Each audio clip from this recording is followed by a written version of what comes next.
Ration బియ్యం ఎత్తేస్తారా, cash ఇవ్వాలన్నది అప్పట్లో పవన్ కళ్యాణ్ మాట. దానికి కేంద్ర ప్రభుత్వం అంగీకరించిందన్నటువంటి కోణాన్ని ఇప్పుడు ప్రజాశక్తి హైలైట్ చేయడంతో బయటకు వచ్చినటువంటి అంశం. ఉచిత బియ్యం పథకానికి కాలం చెల్లినట్టేనా అంటూ ప్రజాశక్తి ప్రధానంగా హైలైట్ చేసింది.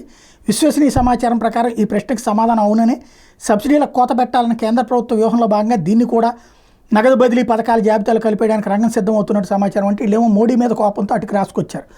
ఈ మేరకు రాష్ట్ర ప్రభుత్వం అందిన అనధికారిక ప్రతిపాదన కేంద్రం అంగీకరించినట్టు తెలిసిందంటూ రాసుకొచ్చారు. అసలు పాయింట్ ఏంటయ్యా అంటే ఇక్కడే కీలకమైనటువంటి అంశం.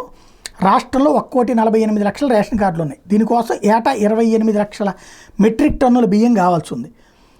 13,000 కోట్ల దాకా ఖర్చు అవుతుంది. ఒక్కో మెట్రిక్ టన్నుకి కేంద్రం 40,480 రూపాయలు చెల్లిస్తుంది. తన సబ్సిడీ వాటాగా ఇస్తోంది.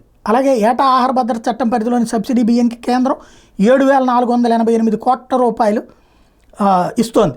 రాష్ట్ర ప్రభుత్వం 5,427 కోట్ల రూపాయలు సమకూరుస్తోంది.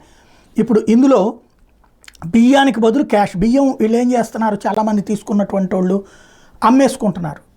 ఎంతకి 10 రూపాయలకి 11 రూపాయలకి అమ్మేసుకుంటున్నారు. డైరెక్ట్గా అసలు తంబేసేసి బియ్యం కూడా తీసుకోరు. 10 కిలోలు 20 కిలోలు ఎంత ఉంటే ఆ 20 10 200 20 11 2020 రూపాయలు అట్లా చేతికి ఇచ్చేస్తున్నటువంటి రోజులు.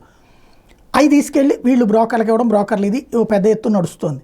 దీని బదులు క్యాష్ ఇవ్వాలి అనేటటువంటిది. అయితే ఎందుకు అసలు ఈ బియ్యం అట్లాగా తినరని తెలిసినా ఇస్తారంటే రైతుల నుంచి కొనుక్కోకపోతే కనుక వ్యవసాయం నాశనం అవుతుంది అన్నటువంటి ఉద్దేశం.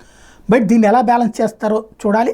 ప్రస్తుతం అయితే ఆ పథకానికి ఆల్టర్నేటివ్గా బియ్యానికి బదులు క్యాష్ ఇచ్చేటందుకు కేంద్రం అంగీకరించింది అన్నటువంటి ప్రజాశక్తి చిన్నపత్రిక కానీ మంచి ఫీడ్బ్యాక్ ఉంది. వాళ్ళ దగ్గర అమరావతి జర్నలిస్ట్ ఎవరో చూస్తున్నారో కానీ మంచి ఇన్ఫర్మేషన్ అయితే గ్యాదర్ చేస్తున్నారు. ఏం జరుగుతుందో చూడాలి.